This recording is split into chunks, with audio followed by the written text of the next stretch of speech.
Want to watch football without the restrictions of blackouts or cable? Check out expressvpn.com to help you get access to all the live games. Sign up today using the link in the description to get 3 free months. Yo to Bolt fam, it's the director. Chargers fans. Just another day in the revolving and evolving storyline of the 2024 NFL team, our beloved Los Angeles Chargers. And the Bolts have done it again, man. They've gone out, made a couple of moves, couple of signings, shaping the future of this team as they hire officially new offensive coordinator Greg Roman and introduce to the public and to the fans their brand new GM in Joe Hortiz, who had a fantastic presser, was able to catch that in its entirety last night. Very exciting stuff, man. I was hoping to get this video out yesterday, but while the director's away, the Chargers will play. We're here today to talk about what these signings mean for the future, why maybe the perspective on Greg Roman and that OC hiring might be a little bit skewed. Maybe we do shed some light as to why this is actually a pretty solid signing by the Chargers, and then give us a preview, a window into the future of what a Joe Hortiz assembled Los Angeles Chargers football team could look like. Should be a pretty fun one today. Before we do get started, guys, shout out to the sponsor, of course, our favorite people on the planet, Underdog Fantasy. Use code DIRECTOR to match your first deposit up to $100. Get in on the action. Get a slice of that last big NFL game of the season, the Super Bowl, of course. Newcomers enjoy this Patrick Mahomes special. And, yeah, let's all try and enjoy ourselves the last NFL game of the season. Not that it's not going to be an awesome offseason. I think it's going to be one of the funnest off seasons for Chargers fans in a long time, but kind of crazy to think that the NFL season has come and gone so quickly. Before we do kick off, hit us up with a like and sub if you do enjoy this Chargers content. Small amount of time. You guys take that to like, sub, bell notification. Helps me out a lot. Let's get into it. Lights, camera, action.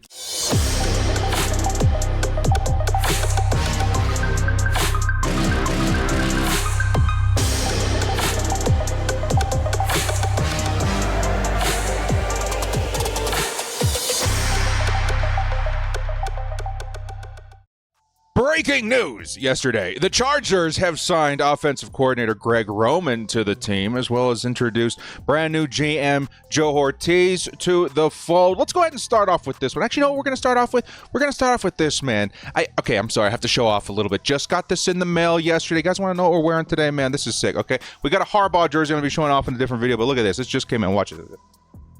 Oh, nice, saucy, clean, effective. For those of you hands, the JH2, right? Of course, representing your Jim Harbaugh, Justin Herbert squared. Pretty nice. Some people want to see a 3 on there. Now that we got Joe Hortiz, we got the triple 3Hs, but for now, the double JH shaping the future of this squad looks pretty nice. If you guys want to catch that, it is available in my channel store. Just scroll over to the store tab there. You'll be able to find an assortment of Jim Harbaugh borderline anyway, pretty cool stuff. A lot of Jim Harbaugh stuff being released over the next couple of weeks. Let's go ahead and start things off in this video, at least, with the talking subject of Greg Roman, which kind of took over the web last night. I know, yes, we did get a lot of excitement revolving around Hortiz and his press conference, which was fantastic.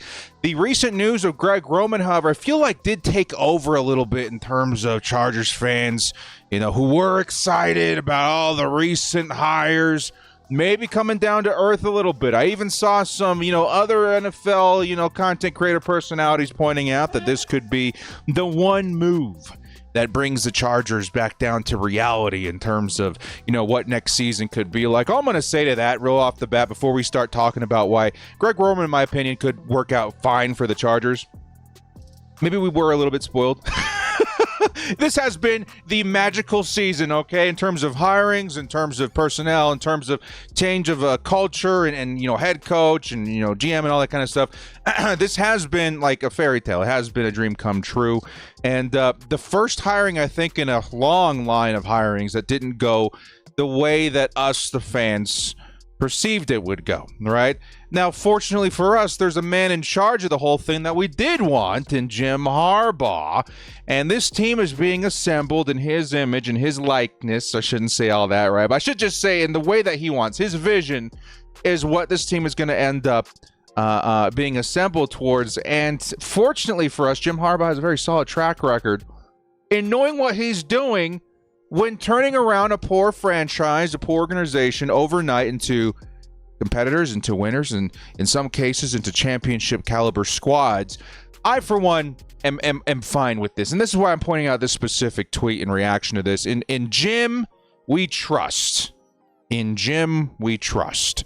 This is Jim Harbaugh's season.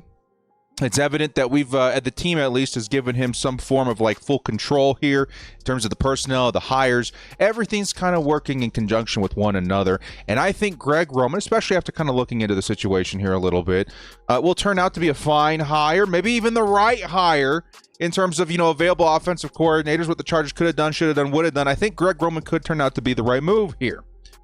It's for a couple of different reasons. So now, officially with the Los Angeles Chargers, they have their offensive coordinator, Greg Roman. Now, of course, when asking yourself, well, director, with all of the fantastic, coordinator options out there, most recently, which got a lot of Chargers fans excited, Eric Bieniemy, who parted ways with the Washington Commanders. Why go with Greg Roman? I think a big part of this, and there's nothing wrong with it, right? Especially if you found success in the past with the same human being in the same situation, trying to turn around a struggling San Francisco 49ers team. The extensive history with the Harbaughs, I think, does have a lot to play here. And I think that's totally fine. You take a look at what Greg Roman's been able to accomplish, not just with, John Harbaugh, Jim's brother, but Jim himself. Of course, if you guys didn't know, Jim Harbaugh was with this man in his days in the NFL, coaching the 49ers to their Super Bowl appearance and playoff wins. Greg Roman was a big part of that team. And that's probably the biggest reference that you're going to hear from me in this entire video is the success that Greg Roman found with the San Francisco 49ers and leading that offense. Yes, an old school mentality, ground pound, get the football on the ground, right? Just find a way to move the ball with your running attack. That's something that the Chargers have not really had for a while, that we're definitely going to be seeing with Greg Roman in the picture running the offense. Be it not alone, of course, we got help with some fine coordinators coming in that will definitely keep the passing game relevant. Even Greg Roman's history in terms of the passing game was relevant. We'll get to that here in a little bit. But a big reason why we're seeing this man return, this guy's getting the Avengers, man. Getting the band back together. Getting the band back together is kind of the theme here for Jim Harbaugh and the 2024 Chargers. Every single hire has a specific reason, a specific link, a specific relationship, history that makes sense towards building this super squad of personnel that equates to the Chargers' best opportunities, not just to turn around, but to turn around quickly. And like I mentioned before, Greg Roman was part of that story already with Jim and the San Francisco 49ers dating back to, 2011 to 2014? Lots of history there. Lots of history there. And you know what? A lot of success there, too. May I just point out, a lot of success there with Jim Harbaugh already in the history books. Now, yes, fans are a little bit skeptical, okay? And I get that, all right? Not super stoked. There's other options out there that we wanted. He's got kind of a checkered track record as of late, which is a little bit concerning in terms of the quarterback. Of course, Lamar Jackson didn't see the most success as a passer in his time in Baltimore. Had a short stint with the Buffalo Bills as their OC. His last true success, in my opinion, as in terms of like a balanced football team, was probably with the Niners, led by Alex Smith and Colin Kaepernick. And of course, that was in the time with Jim Harbaugh. So that kind of already helps me kind of jump, a couple of lily pads on the pond here, thinking, okay, if we're trying to make connections as to why this could be a good hire for Jim Harbaugh, his last really good, successful offense in terms of balance, in terms of pass meets run, was with the San Francisco 49ers. And yes, Colin Kaepernick being the last quarterback that he played with in terms of coaching and designing an offense around, found monstrous success overnight in Greg Roman's system. Now, yeah, you can give a lot of credit to Jim Harbaugh on the way he coached that team, but let's not forget, Colin Kaepernick wasn't a name before Greg Roman. He wasn't a thought in anybody's mind as a franchise quarterback, and yet Greg Roman and his system, which was led by an old school ground and pound running attack, led Colin Kaepernick, of all quarterbacks, to the Super Bowl. That is a wild narrative in and of itself. And I know it's been years. It's been a decade since we've seen Kaepernick in the league and the Niners and, the Jim Harbaugh, Greg Roman connection. It's been a while, and the league has changed a lot. It really has. I think a lot of people would argue that the league back then versus now in terms of offense, it is a passing league now. And I think a lot of people know why that is. The success rate on offense is crazy when you got a nice passing attack. There are a few teams, though, that still embrace and embody that run game mentality. And I think those offenses look great nowadays, though, do they not? Baltimore Ravens, of course, which we're going to be talking a lot about this video. The Cleveland Browns are a fantastic running team. Tennessee Titans have found a nice balance in the last year, but Derrick Henry provided a very solid, firm, running attack there. And then, of course, the San Francisco 49ers, who, in my opinion, a run-first team, play action. That passing attack, and, of course, their success through the air, I think you have to lend a lot of that to what they're doing on the ground. Christian McCaffrey, that trade, that shift in identity, of course, they've always kind of been a run team, but once they really committed to it, it feels like that identity is all kind of coming to the fold. To why we're seeing, this Brock Purdy revelation on offense for the 49ers. Anyway, long story short, it's a passing league, but the running teams really feel like some of the more dangerous you're going to find in the NFL in terms of their success, what they're actually going to produce on offense, and in the end, what the win-loss record column is going to look like, right? It feels like a lot of that comes into play when asking yourself, what is a success and what is the standard in the NFL when it comes to running or passing the football? There's a lot to look at there. I think it's pretty clear that Jim Harbaugh, Greg Roman, this old school style of thinking on offense is what Harbaugh is wanting to create and shape in Los Angeles with the Chargers. And just so happens, yes, there's a lot of skeptical fans, myself included, for a long time there, okay? I'm not going to lie to you guys and say he was the number one guy on my list for offensive coordinator. I wanted him on the staff, but not as the OC, all right? But if there's one thing you cannot deny, even if you're not the biggest Greg Roman fan, his run game has always been strong. Even though Roman's passing history is a little bit sketchy, that run game has always been a premier in the league. I don't think he's ever, ranked under 8th in the NFL. The Chargers have been close to, if not dead last, the past couple of seasons. We need a radical change here in LA. And that's been the name of the game in 2024. Radical change. Radical change cannot happen without radical action. Greg Roman is kind of a radical action here. Going from a pass-first team to a run-first team, that's a huge left turn, but one that I think in the end is going to be beneficial for this team, and more specifically, this man right here, Justin Herbert. Now, raise your hand if you're a Chargers fan, and you want to see life get a little bit easier for Justin Herbert going into 2024. I'm sure we saw 2,000 hands in the chat just go up right now. And that's because Justin Herbert, unfortunately, in his time with LA the past couple of seasons, has had to be the offense. Now, when you say that to yourself, maybe that's not a bad idea. He's one of the best quarterbacks in the NFL. Why not lean on that talent? Why not lean on, the fortune of having a talent like that on the roster?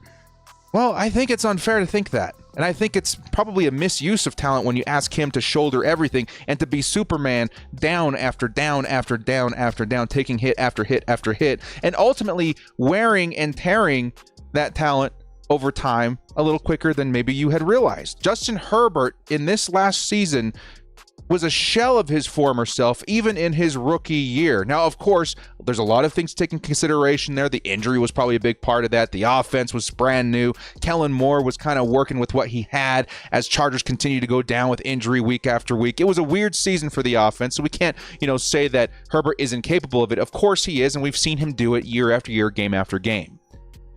But I think this could end up being a great fit for Justin Herbert. Yeah, okay? It's not catered towards being a passing attack, and that's Justin Herbert's biggest, talent. And probably one of the biggest talents on the team right now is Justin Herbert and his ability to launch that thing down the field. But I also think that's the point here.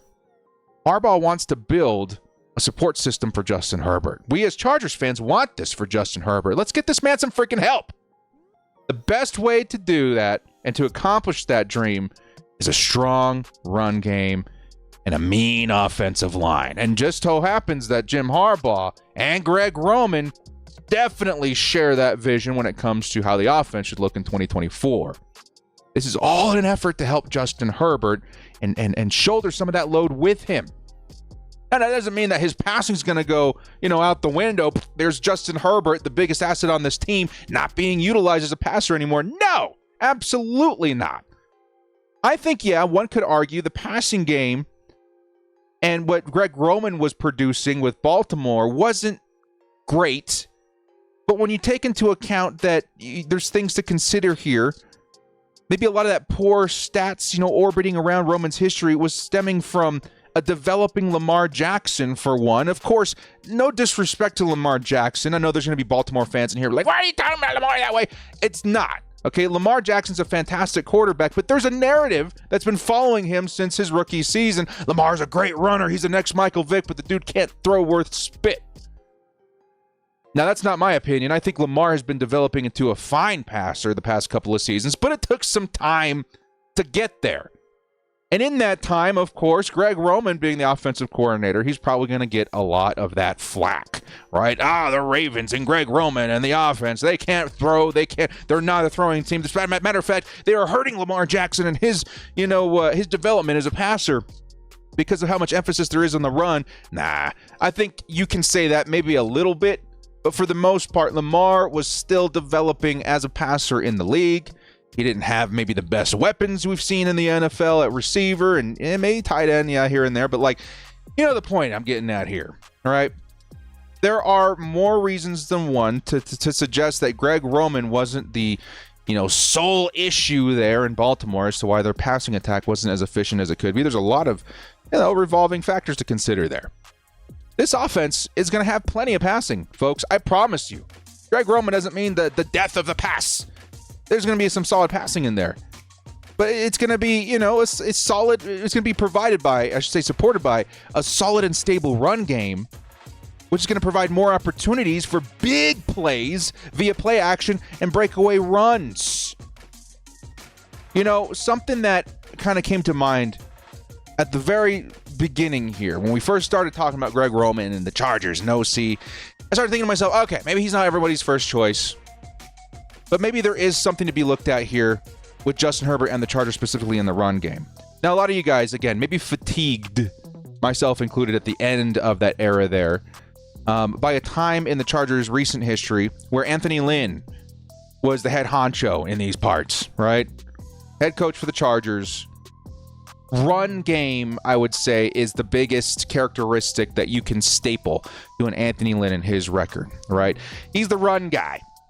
And a lot of us were feeling a little bit fatigued at that point. But if you take a look at the offense in Justin Herbert's rookie season, of course, the last season of Anthony Lynn's tenure with the Chargers, and then you look at the remaining of seasons behind Joe Lombardi and Kellen Moore, I think you can kind of see a big difference there in what Justin Herbert was asked to do and some of the success he found in those huge plays because of the support he had or lack thereof in the run game.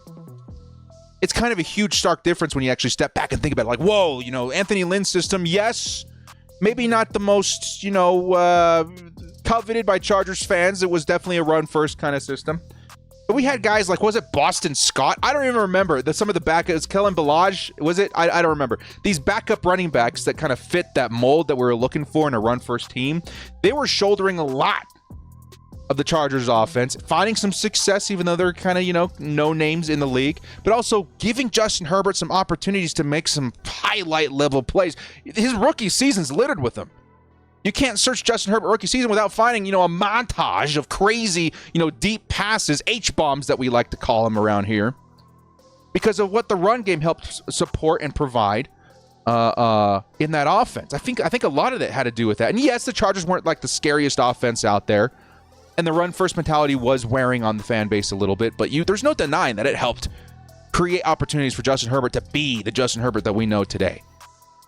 And there's many different ways you can cut and form and shape a Justin Herbert. He can handle almost any offense in the league, but I think a run-first, offense is not a bad idea at all. It turns Justin Herbert into a great quarterback, into a very scary quarterback, because all of a sudden this man's got help. The Avengers have been assembled. It's not all on Superman anymore to produce. It's the team game, team effort, team results. Kind of feels like with Jim Harbaugh is leaning towards these days. Now, one kind of quick couple of things. This video is kind of getting away from me. We still have to talk about Joe Hortiz.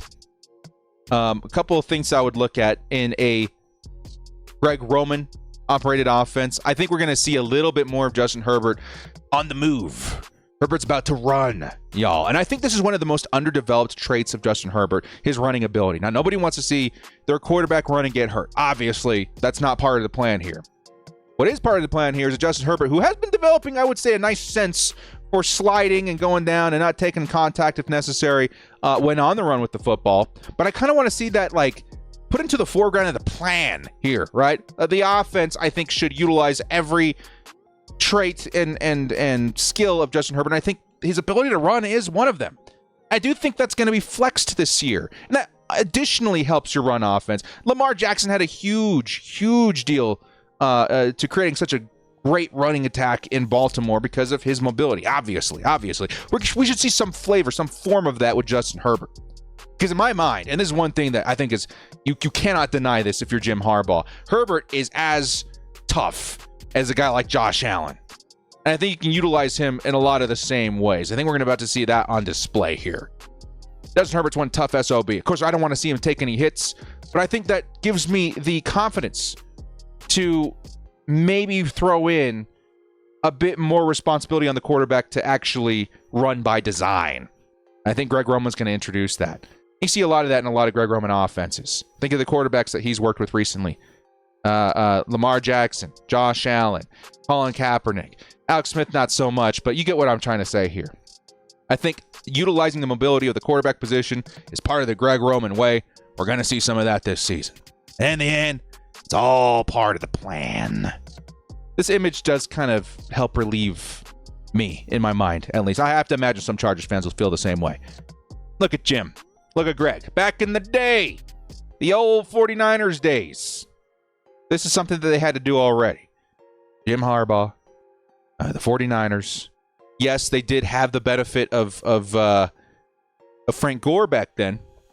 But who's to say the Chargers aren't about to go and do that on their own, right? Who's to say the Chargers aren't about to create that same culture here in LA when it comes to the run game? Who's to say that all the rumors that we're hearing about Saquon Barkley, being at the top of Jim Harbaugh's list, and these big name running backs like Derrick Henry, and maybe a big investment in the NFL draft, who's to say any of that is untrue? I think it's true. I think the Chargers are about to, if anything, if in a couple of positions, I think running back's going to be one of them where they throw a lot of resources at it, because the run game is going to be a very, very important part of this team's identity going forward. All right, let's talk a little bit about Joe Hortiz. Now, offensive coordinator, obviously not the biggest news to drop on the Chargers the last couple of days. I think, honestly, a new hiring a GM, that should be the highlight, the star attraction of all Chargers news for the next couple of days. Welcome, Joe Hortiz, your Los Angeles Chargers GM, who had a very nice presser yesterday. I was able to catch that later on.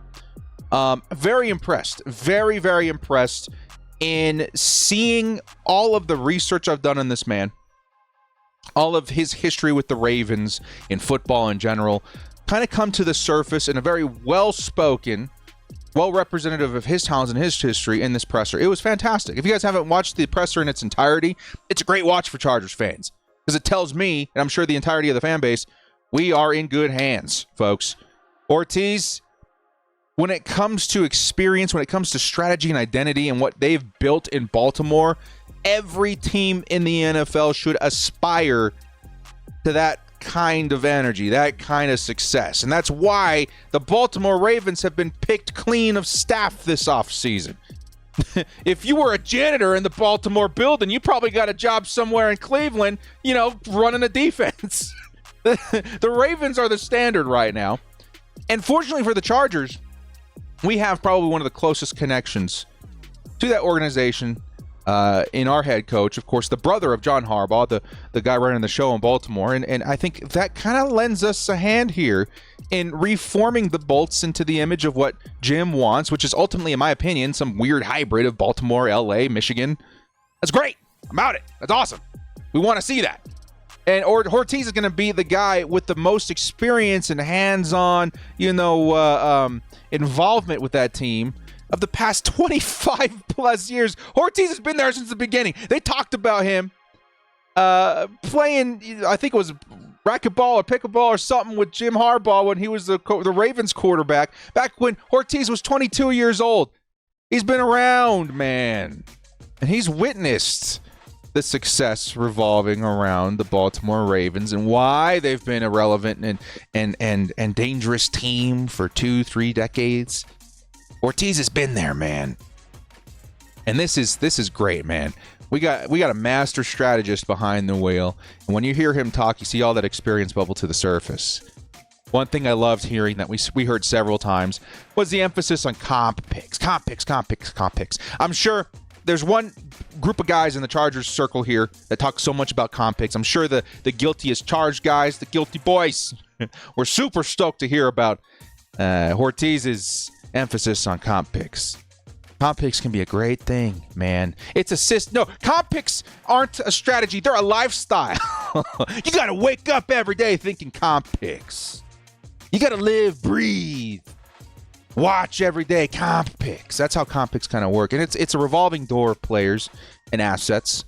It's a strategy that takes some time to put into place, but it's something that I think that Joe Hortiz has witnessed in his time in Baltimore. That's been a very successful system for a while here now. And for those of you unfamiliar, comp picks, basically when a team loses a player of value to free agency, you're going to see the league kick you, a compensatory pick, right? A little, it's too tough. Better luck next time. Well, we're going to toss you a 6th or 7th or 4th round pick to kind of help make up for not being able to keep that on the roster. Comp picks are a great thing when utilized properly. The Chargers have never really been a comp pick team. We've seen some here and there, but there's a very many ways to accomplish the comp pick lifestyle through signings that could be considered loans. Right? We got this guy on the team for a season.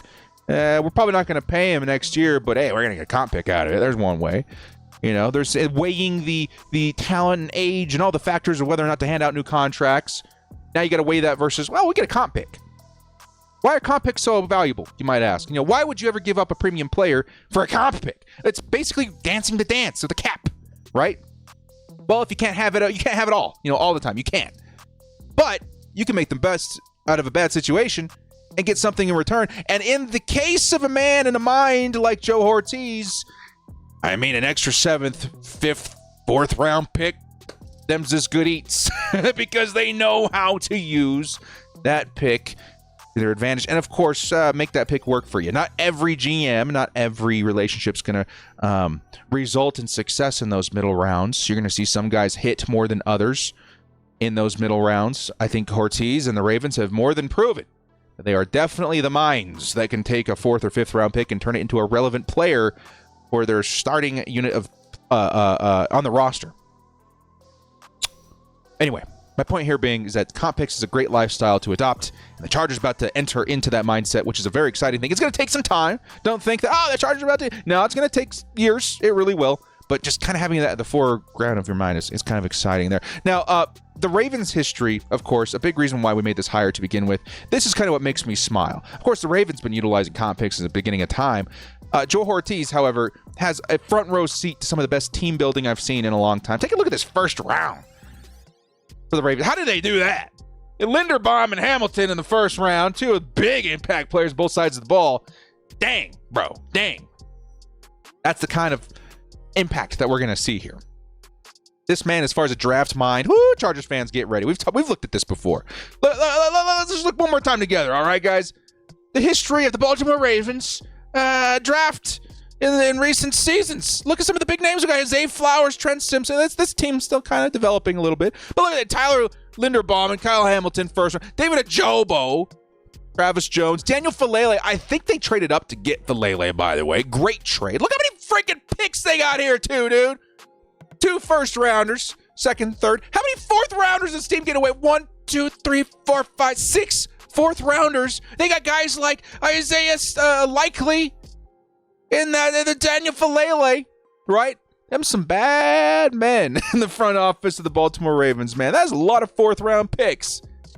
And they're hitting. They're hitting everywhere. Rashad Bateman, Oweh, Take a look at this here. Patrick Queen, J.K. Dobbins, Matabuke, Devin Duvernay. My word, Geno Stone, who's a starter in this league now. Even when that doesn't work out, Marquise Brown, right? Hollywood Brown. I wouldn't say that was a bad pick, but I just don't think that Lamar Jackson was in a point of his career to really utilize that. So what do? They kick him over to the Cardinals for a first-round pick. Yeah, I like that. It feels like you're squeezing every drop out of the lemon when it comes to value in the Joe Hortiz system way. It's great. And that leads me to believe that we are about to make some trades, y'all.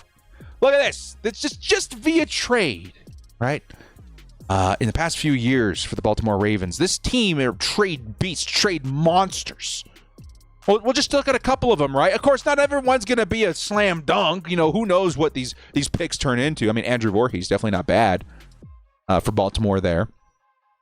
But you can really tell when they understand, okay, we're getting to a point of, position value and age and contract. Roquan Smith might not work out for the Bears, but we're going to go ahead and grab him and make some good use of these picks that we've been trading for, right? Second rounder, fifth rounder. I would say that was a fantastic trade, which again, it doesn't say that, we're going to sell. No, you're going to buy too. You are buyers, you are movers, you are shakers in the trade world of the NFL, in the draft, et cetera. They bought a great player in Roquan Smith.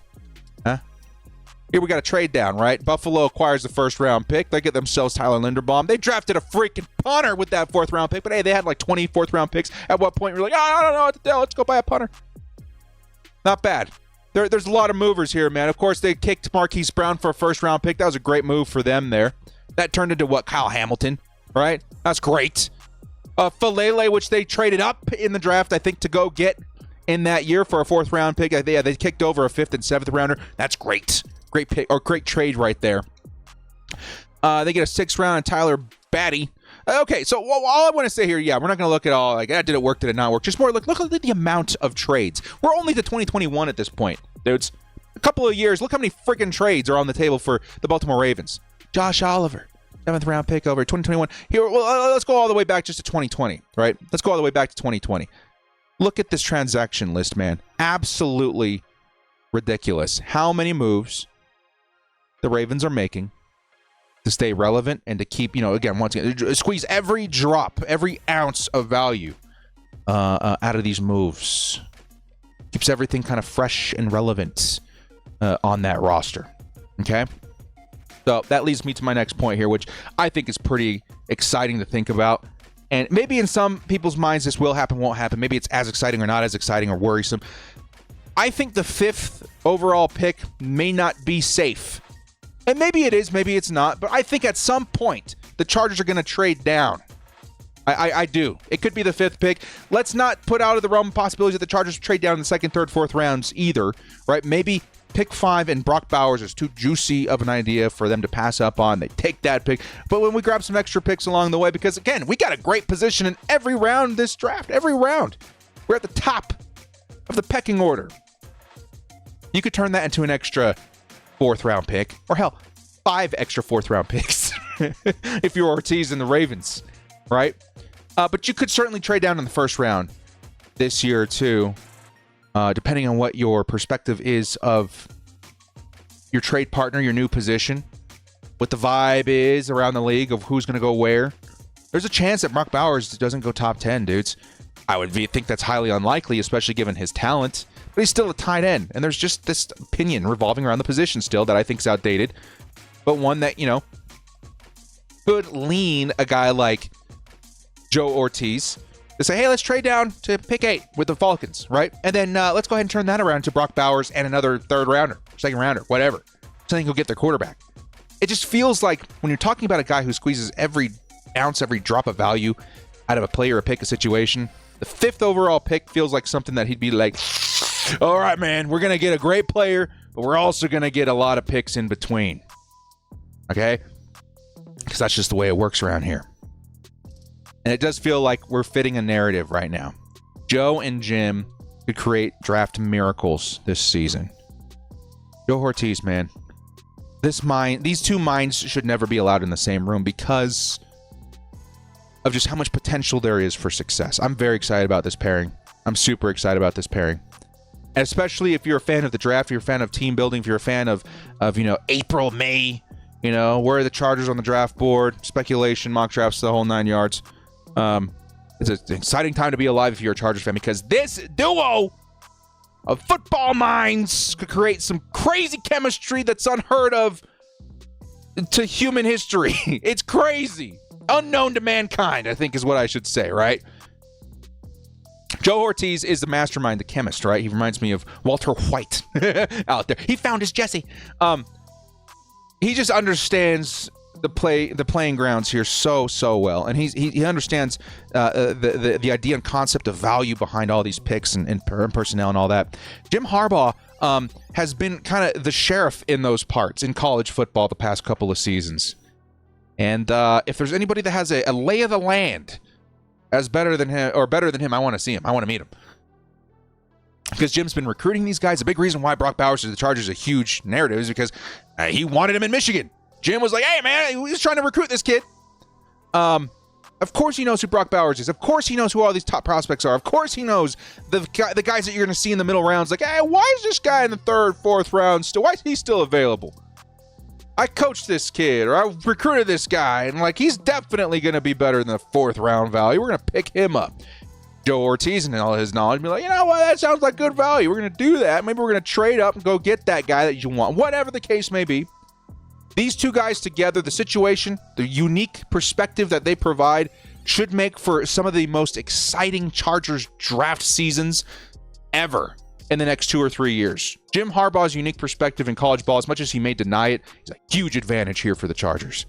You pair that up with the brilliance and team building of Joe Hortiz, magic happens. Okay, so to help wrap up this lengthy video, I apologize. This all fits the new culture in Los Angeles. It fits the Roman Minter hires. Huge emphasis on the run game is something that Joe Hortiz is going to tell you. He shares those ideals. The toughness, he shares those ideals. Offensive line building, he shares those ideals. Toughness at the center of everything, including your defense, which is going to see huge shades of Baltimore. He shares all those ideals. So yes, maybe we don't all agree with the Greg Roman signing. And maybe he's not a slam dunk. I think I'm going to put that in the title. Not because, slam dunk! He's not Eric Bieniemy, which I think would be a slam dunk. But I need to get this point across, and if I have to wave a huge flag saying, hey, he's a slam dunk, you guys come over here and chew me out and say why he's not, at least you're here listening as to why he could end up not being a disaster, as why he might actually be the fit after all, and why building that run offense is probably so important to Jim and even Justin Herbert, that it's worth taking this journey again with him after, doing it in 2011 through 2014 with the San Francisco 49ers. All of this kind of fits together. And all of this is a big deal. GM change is huge. This is one of the few times that I've seen one in my time as a Chargers fan of the past 15, 16 years. Right? I've only seen a few. It's a big deal to change general managers. And the Chargers got a great one in the eyes of pretty much every NFL personality I've heard from. It's crazy. The Los Angeles Chargers have made a huge shift in identity. Huge. And it's one that was very necessary. We're becoming, again, a weird hybrid of Baltimore, Michigan, LA. I'm all about that. It's something that the Chargers needed. It's something that the fan base, us, have been begging for a long time. And officially, the Chargers have made that move. They made that commitment, and they've taken the leap in one of the best ways possible that any of us could have ever imagined. A Jim Harbaugh-led team with moves revolving around supporting him and his ideas of what a successful football team should look like. The Chargers are the next team on the docket for him. From worst to first. San Diego, Stanford, San Francisco, Michigan, Los Angeles. We're the next team on the docket, y'all. And we should be very grateful to be here. And yes, even moves like Greg Roman are going to be part of that plan, and one that we as Chargers fans need to support. Yes, we're a little spoiled. We got Minter. We got Ben Herbert. We got Jim Harbaugh. We got everybody that we wanted. We get the one guy like, oh, man, that wasn't part of my idea, part of my plan as a Chargers fan. I'm going to go ahead and say Jim Harbaugh knows better and that he's got a plan. And in the end, that plan is going to work out a lot better than if the Chargers kept doing what they're doing, and that was hiring weird coordinators, no-name guys, cheap head coaches. This path is so much more refreshing, better, exciting for Chargers fans, and in the end holds the most hope for success for this team and its fan base who so desperately deserve it. Guys, thank you so much for joining me. This has been The Director. Again, a bit of a lengthy video today, but I do apologize. But one that's very important. GM hire is very important. Offensive coordinator, we need to understand here that this is actually not a bad move. It could be better, but I think Jim Harbaugh knows something. He's got something up his sleeve that we don't know about. But guys, thank you so much for joining me. This has been The Director. We'll catch you next time. And as always, bolt up, stay frosty. And let's go get a big one there, Jim Harbaugh. I don't want one. I want multiple.